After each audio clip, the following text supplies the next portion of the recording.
श्रीनाथ जी वहां क्यों गए? श्रीनाथ जी तो गिरिराज जी पर विराजमान थे।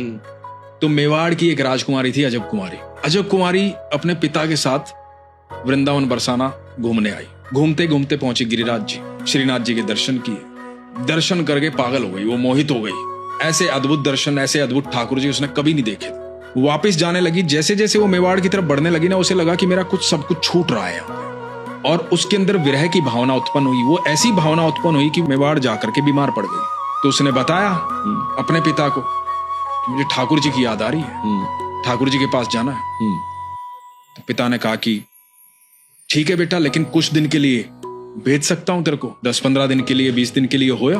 अब जो यहां आई वो कई श्रीनाथ जी के दर्शन करूं। अब हर समय, हर पल, हर क्षण वहीं श्रीनाथ जी के सामने खड़ी रहती, ठाकुर जी को निहारती रहती, प्रेम में पागल आंखों से अश्रु बहते रहते।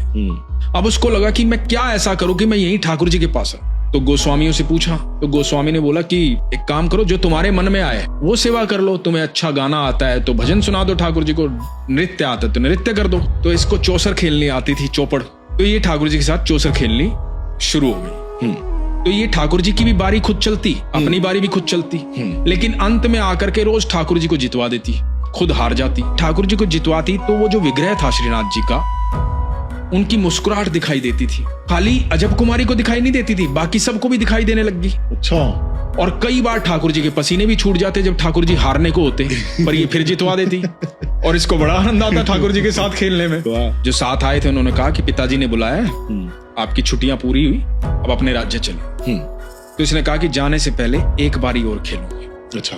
आज इसको बड़ा गुस्सा आया हुआ था। इसने सोचा आज मैं ठाकुर जी को नहीं जिताऊंगी, आज मैं खुद जीतूंगा। इधर ये ऐसी ऐसी चाल चल रही थी कि ठाकुर जी निरंतर हार रहे थे, ठाकुर जी के पसीने छूट रहे थे, ठाकुर जी का चेहरा उदास हो रहा था। इससे बर्दाश्त नहीं हुआ कि मेरे ठाकुर जी ऐसे कैसे हो सकते। जब बिल्कुल ये अंतिम पड़ाव में आ रही थी, इसने ठाकुर जी को जितवा दिया। जैसे ही ठाकुर जी को जितवाया, इसकी आंखों में अश्रु थे, ठाकुर जी के चेहरे पर मुस्कुराहट आई और ये उठकर जाने लगी, ये कह के कि आज मैं जा रही हूं। और ऐसा कहते हैं पारस भाई, श्रीनाथ जी ने अजब कुमारी की बाह पकड़ ली, बोले कि मैं तेरी भक्ति से, तेरे प्रेम से प्रसन्न हूं, तू बता तुझे क्या चाहिए। अजब कुमारी की आंखों में आंसू आ रहे हैं, शरीर कांप रहा है, ठाकुर जी को निहार रही है। तो बोलती कि आज मैं जा रही हूं, यदि सच में कुछ देना चाहते हो ना तो हमेशा के लिए मेवाड़ आ जाओ, ताकि मैं रोज दर्शन कर पाऊं।